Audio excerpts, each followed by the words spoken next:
Hi, my name is Lena, welcome to my channel, and this is the fourth video in Sagalong2022.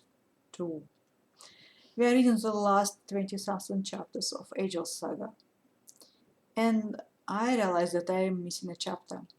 My chapter 69 in my edition, actually chapter 70 in the edition everybody uses. So I'm missing a chapter, and I have no idea where it was and what it was about. And I have the similar experience with the Greater the Strong saga, when I also was missing a chapter, and that time some monks decided that the story would improve if they take the small part of adventure with the maid out of the saga, and I have no idea what happened this time. Anyway, my saga is missing a chapter, and I have no idea what was in it.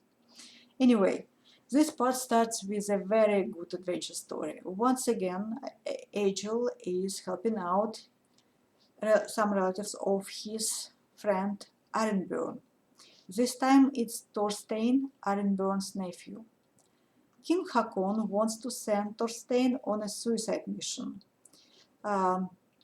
Sorry guys, I'm terrible with names and places. So King Hakon wants to send Thorstein to collect tribute from Earl Arnvid in Varmland. Twice King Hakon sent teams of 12 people there and none of them come back, and general opinion is that they were ambushed, robbed and killed by bandits, and that those bandits were sent by Earl Arnvid himself. Long story short, Egil goes instead of Thorstein, and he has only 3 loyal men with him because the King Hakon's men flee. They don't want to go there. They don't want to be ambushed and killed. So there are only 4 of them, where 12 men failed in this land, where 12 men failed twice. So there are only 4 of them on this suicide mission. And Egil is shown to be very skilled with different weapons and very resourceful. He fights 1 against 8, and then he fights 1 against 12, and he makes loyal friends with some of the local families. And that actually happens throughout the whole saga, through all 3 parts where Egil is present. He makes loyal friends. People are ready to fight alongside him, they risking their lives for him, and they warned him about the danger he faces, about the danger he might not know. So he makes loyal friend, even though I was telling you that he is not a likable character, he is not a nice person, but he makes loyal friends, and I guess it means something. It tells something about him. So Egil makes it back alive with his men and the tribute. Sadly, in this part of the saga, Arnbjorn dies in a battle alongside Harald, King Eric's son. In short, King Hakon fights with his nephews for the crown. And in the last battle, King Hakon won the battle, but he himself was mortally wounded and he died. And that actually reminded me of the Anabasis by Xenophon, the March of the 10,000, and another very easily read, very enjoyable story, heroic stories, part fiction, maybe part ancient history, and I recommend you to read it sometime. It's very easily read, and it's very enjoyable. So King Hakon is dead, and Ironburn is dead. King Eric is long dead. But Egil himself, he gets to live to a very, very old age. He is much older than 80. And it's ironic, actually, how much like his father Skallagrim he becomes. I think at the end of his life, Skallagrim felt that Egil wasn't paying him as much respect as he deserved. And Egil's story is even sadder. He had lots of honor. His deeds were legendary. But he becomes a blind old man with failing legs, who is always in somebody's way. People do not respect him the way they should. And it's sad. We are glad that he gets to live this long life. But for a Viking warrior, I guess it's sad.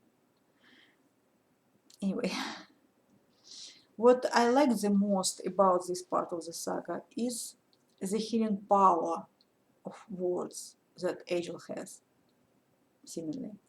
So we are told a story about a young woman who has this very strange, very grave illness, and Egil heals her with the help of runes.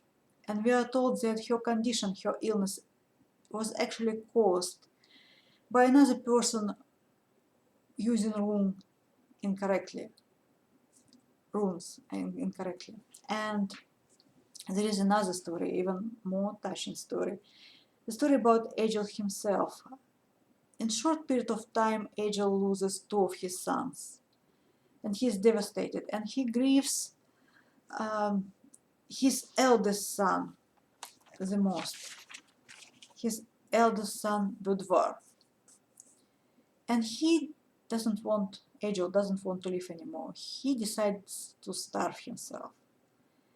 But his wife Asgerd sends for his eldest child Torgerd.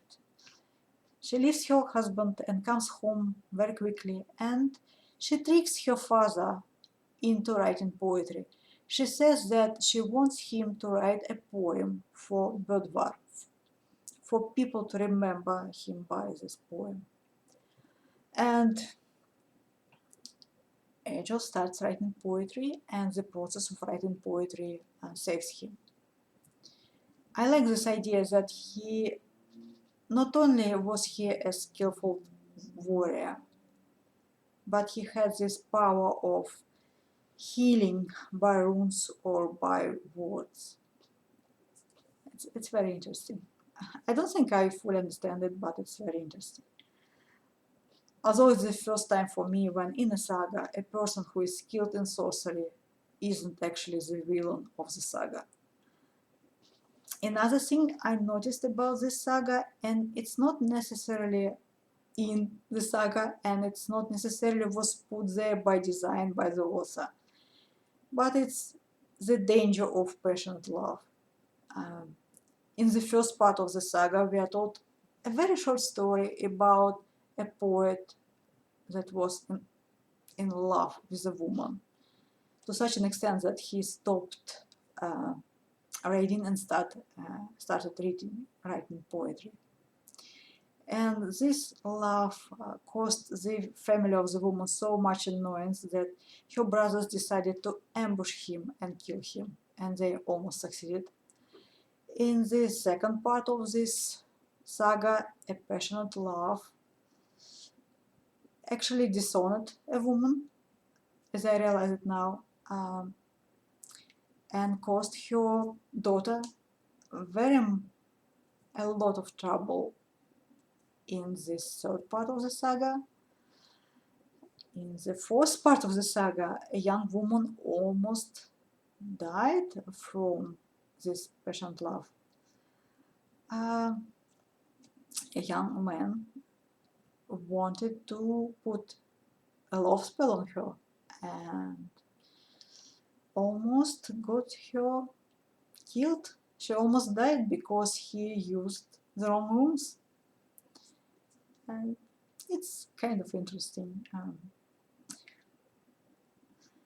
I enjoyed this saga very much. It's been a while since the story held my attention for long stretches of time. It's been a while since I read 50 pages in one sitting. I enjoyed it very much, and it actually made me want to read Laxdala Saga, and to read King Harald the Fairhaired Saga. And strangely enough, it made me want to reread Anabasis, the March of the 10,000, or to read something else by Xenophon, because he was kind of a Greek Viking, a skilled warrior, and a decent storyteller. You know, I'd like to read some more sagas and some more of Xenophon. And I'm looking forward to watching the videos of all of my co-hosts, and I will put links to their channel in the info box. And thank you for watching. Goodbye and happy reading.